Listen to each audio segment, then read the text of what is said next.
ஐயா, சக்கரங்களை தூய்மைப்படுத்துவது எப்படி? நல்லா கவனிங்க. குண்டலினி என்பது 6 சக்கரங்கள்: மூலாதாரம், சுவாதிஷ்டானம், மணிப்புரம், அநாகரம், விசுத்தி, ஆகியவை. 7வது சக்கரம் துரியம். 8வது சக்கரம் துரியாயுதம். அது வெட்டவெளியை நோக்கி உச்சியில் உள்ள ஊசிமலை துவாரம் தொடர்ந்து அது வெட்டவெளியை சேர்த்து பயணிக்கக்கூடியது. இப்ப கிழக்கு பக்கமாக உட்கார்ந்துக்கிட்டு உட்காருங்க. சொல்லும் போதே பயிற்சியாரு. கிழக்கு பக்கமாக உட்கார சொல்ல. கிழக்கு பக்கமாகவே உட்கார்ந்துக்கிட்டு மனதை ஒருமைப்படுத்தி மூலாதார சக்கரத்தை நம்ம கடலில் உள்ள நீர்ல கொண்டு போய் இணைக்கும். அப்போ உங்களுக்குள்ள அசுத்தங்கள் கடல் நீர் பட்டா ஆறாகம் சுத்தமாகும்.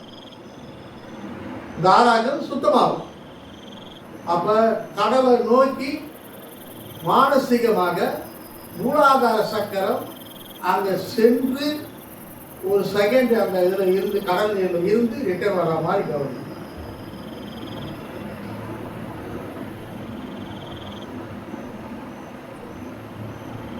இப்படி ஒரு 3 முறையோ 5 முறையோ நீங்க செய்யலாம். அது அப்ப இது பண்ணிக்கங்க. ஏன்னா கிளாஸ்ல அதிக நேரம் எடுக்கிறாங்க. அப்புறம் சுவாதிஷ்டான சக்கரம் கடல் நீர்ல போய் ரிட்டர்ன். மணிப்பூர சக்கரம் கடல் நீர் வந்து உப்பு தண்ணி.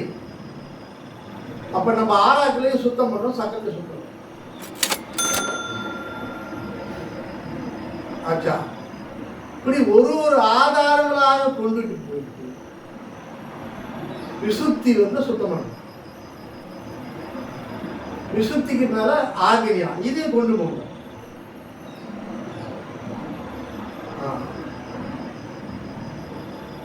இது வந்து கொண்டு போகலாம். துரியத்தை வந்து கொண்டு போக வேண்டாம். இப்படி 6 சக்கரங்களையும் நீங்கள் சுத்தம் செய்யலாம். இப்ப திரும்பி உட்காரு.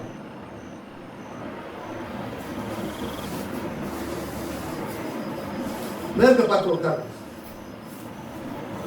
மேற்க பார்த்து உட்காரு. மேற்க பார்த்து உட்காரு. இதே மாதிரி இப்ப புரியுதா உங்களுக்கு? இப்ப உங்க பாடி மேற்கு வருது, பின்பக்கம் பாடி கடலை நோக்கிது. புரியுதா? இதே பயிற்சி தான். இப்ப இந்த 6ஆவை நீங்க சுத்தம் பண்ணணும். அப்ப கவனிக்கணும். இப்படி 2 ஆறாவும் சுத்தம் ஆயிடும். முன்பக்கம் பின்பக்கம் இப்படி சுத்தம் பண்ணணும். நல்லா கடல் நீர்ல போய் மானசீகமாக கலக்கணும். அதன் பிறகு அந்த ஈர உணர்வோடு கொண்டு வந்து சேரும். ஈர உணர்வோட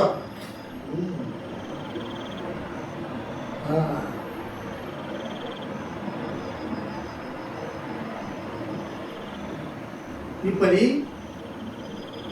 6 ஆதாரங்களையும் சுத்தம் பண்ணணும்.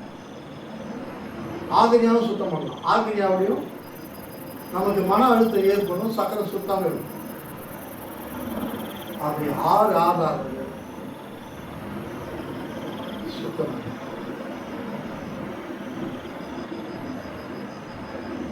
6 ஆதாரங்களை சுத்தம் பண்ணால் டெய்லி நீங்க சுத்தம் பண்ணா வெப்பம் நல்லா இருக்கும். இப்ப நீங்க 6 ஆதாரங்களை சுத்தம் பண்ணும்போது உங்களுடைய ஆற்றலை எனக்கு உணர வரும். எனக்கு அதிகமாக வெப்பத்தை கொடுக்கும். ஏன்னா நீங்க 3 6 பேர் இந்த பயிற்சி பண்றீங்க. இந்த 6 பேர் வெப்பமும் என்ன தாக்குது? என்னுடைய சூட்சும உடல் தாக்குது. ஏன்னா உங்களுடைய சூட்சும உடலை நான் கவனிக்கிறேன். அப்ப என்னுடைய சூட்சும உடல் அதிகமாக வெப்பத்தை தாக்குது. 2 கையை நல்லா தேய்ச்சி முகத்தில் வச்சுட்டு எனக்கு தாங்க முடியல ஒரு சூழ்நிலை. ஆமா, எனக்கு தாங்க முடியாத ஒரு விஷயத்தை இருக்கும்.